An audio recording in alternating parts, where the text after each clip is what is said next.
Let's see how this works. Morning, everybody.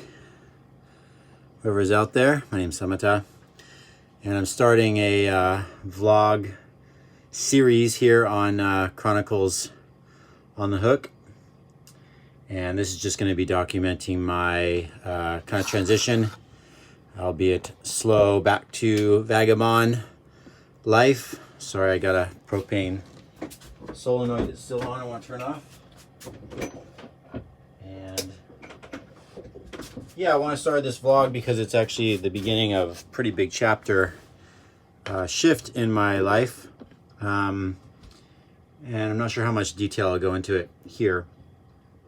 But I have left Blaine Harbor in a Fuji 32, a kind of new to me Fuji 32, purchased off a single-handed female sailor who has unfortunately come into a bit of ill health. And I ended up developing a relationship with her while I was working on my other project, or project boat. No, I shouldn't say other. This boat is no longer a project and was not really much of a project, to be honest. But I was working on my West Sail 32. And I got to a place in my life where the West Sail was just taking up too much time. I had envisioned a refit and envisioned ocean crossings and all this stuff with that boat, which is said to be a very capable boat. As a West Sail owner, I can't verify that because I haven't taken it across the ocean myself. So there are others that have done it in different boats. But my relationship with that boat was very, with Soren, I should say, was very challenging relationship. The boat came to me after an ex-girlfriend saw it on a Facebook marketplace ad. I don't mean to plug those things here, but that's where it was, and I pursued it with vigor because that's what I was moving into. It's a longer story all behind that, and it ended up being as challenging as that relationship was. And it's always based upon, there's always a duality. Like, I totally feel that, understand it, live by it. Relationship between two people is not because one person is at fault. That's immature and lacks depth and understanding into what's actually happening. So with all that said, I ended up relationship with Soren after deciding that the goal was actually not coming closely in reach. When I say closely in reach, I don't mean in the next 6 months. I mean in the next couple of years. I started to held that as like a kind of 2-year refit and kept holding it, and more stuff came up. I did a ton of work on that boat, and I don't want to go through details of that right now. But ended up passing her on to an enthusiastic young female sailor. Passed my little runabout Pearson 22 off to an enthusiastic female sailor, someone who previously raced. Awesome boat. Both of them saw it, and were just completely stoked on what they saw. The West Sail just had a ton of personalized work, but good work done on it, and the bones are just absolutely solid. And the Pearson 22 is a 1968 Pearson, which is just awesome boat, so fun. So anyways, those boats, I went through a period of time where I had 3 boats, including this Fuji. And after tentatively kind of thinking about buying it, the Fuji, I kind of was able to sit on it for a while and really kind of feel it out and see what the project was like, because it was left unattended for a little while, and then see what the potential was. With Soren, I didn't have a chance to see really what the potential was because I thought that boat was pretty much ready to go, and it was for a season, but really everything needed to be redone.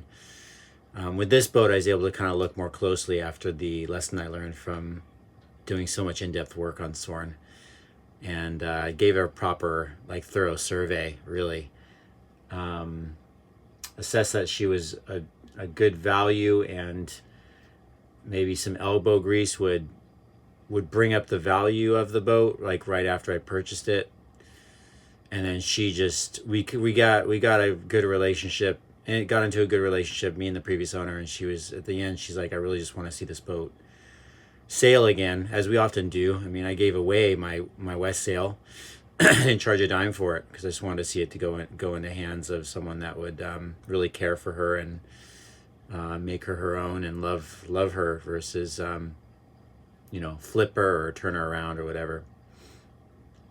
So yeah, and as I kind of got on this boat, spent about a week of really digging in with some elbow grease and cleaning things up and checking systems and checking wiring and engine, all kinds of maintenance and all that stuff.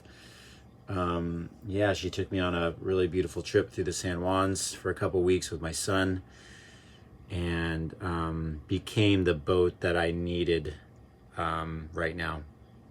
A boat that's simple, boat that functions, a boat that's got little projects. I like those little projects, like little bright work and stuff like that. And then I'm ready for the haul out and replacing through hull fittings and seacocks, which needs to be done. But I'm looking forward to those being projects that can be, a day, a week, a month at a time, versus like an ongoing construction project for a couple of years. So that's the shift.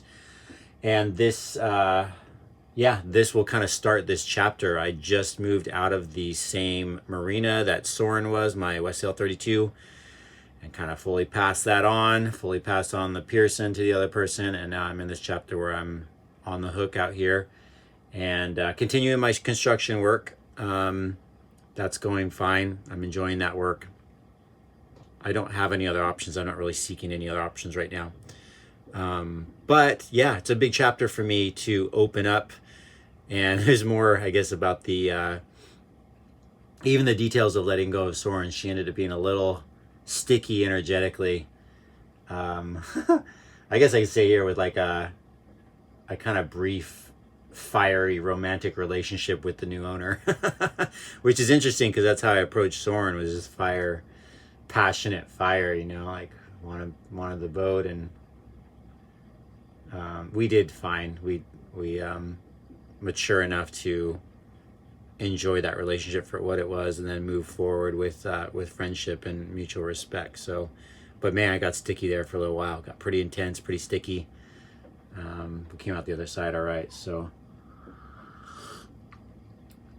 it's another one of those things that kind of teach about bondage and attachment. It's like diving into that sailboat with like a lot of intentions and vigor is like diving into that relationship sexually, like really just quickly, and then all of a sudden you're like wrapped up, and that's the same thing that happened with Soren.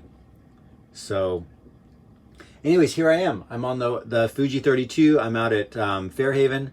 I'm assessing some things with some said to be pirates out here that own a beautiful, I'm not sure what the name of the catch is, but it's like a 40 plus foot catch, and a lot of stuff on internet and stuff about them potentially thieving and stuff. So I'm kind of working with that right now, but I'm not worried. It's like I kind of have the benefit or privilege of being a white male single in this boat, and I'm like, what's somebody gonna do? They're not going to risk boarding my boat. I guarantee that, especially while I'm on it. So it's just like, to talk to someone a while ago, they're like, oh, aren't you worried? I'm like, no, I'm not worried. Some stuff could disappear, but the boat is so simple. There's no outboards on it. I do have 2 solar panels on it, but they're just not really worth that much. And everything that's really I need is kind of simply and locked up inside the boat. And I'm not concerned for my personal safety in regard to this issue at all. So, part of my privilege, part of my background, whatever, kind of child's play with this type of stuff. Anyways, that's where I'm at. So this vlog is going to be basically some sailing vlogs. I'm going to the Wooden Boat Festival this weekend. I'll try to get some video of that without being the person that's walking around with their video recorder recording everything. Probably never going to be that guy that's taking you all around these specific places while holding a camcorder. I have these moments to dip in. I have some moments to dip in while I'm sailing. I have some moments to dip in when I'm in an area. I hope to get a drone eventually and do some drone footage out of the love of basically cinematography. And not that, obviously I'm just using a cell phone right now, so it's not that I'm any good at it. But I do like capturing photos. I do like intentionally making things. I don't like just walking around with everyday life. This is what I'm doing. And other people do that on YouTube. That's fine. Like I even watch some of those videos. But that's not going to be me in this situation. I'll kind of give updates. I'll kind of give general things, and probably end up, as I gain skill set and as I gain momentum, if I gain momentum, with feedback and stuff like that, I'll kind of start putting more videos together that are a little bit higher quality versus just these kind of monologues here. But right now the monologues are just a chronicle to kind of vlog and give some chronological information for myself in the future, and then for anybody else that decides to follow on along. Trying to remember if I already put up a video that is related to intentionality and stuff like that, but I will probably do that as well. Just give you all an idea of what, I'm not just setting up these videos because I'm living in my boat on the hook and that's where I want to stay. I'm enjoying it. I'm loving it. I'm content here, and I'm a sailor, and I have some plans for entering into kind of end of work, kind of entry to retirement type of thing. Even though I'm not going to fully retire, I want to keep my body and mind active. I want to keep working. I love working. I love the work I do. But we're going to try to make that into a place where it's transition to take that work with me, or come back seasonally, to kind of tap in to some financial possibilities. So we'll see how that goes. That's kind of in the 5-year plan here. So in 5 years, we'll see if this vlog is still going. We'll see where I'm at. And maybe in 5 years, I'll be looking at this video going, oh yeah, I remember when I was there, when I just got the Fuji on the hook. And that was the first taste of entering back into kind of vagabond, a little bit nomadic life, which is where I came from. There's a lot of history for that in me, with me. And so I'm, kind of stoked to just be out here. It's just a little taste of that possibility arising for me. And okay, I think that's the update from now. I'm going to finish my, I usually have tea at this time, but I'm making some chai. Chai is Indian for tea, but it's kind of more of like a buffalo cup style tea. Lots of tea and milk and sugar, or actually in honey. I'm trying not to do sugar. Cheers, y'all. We'll see you if we see ya.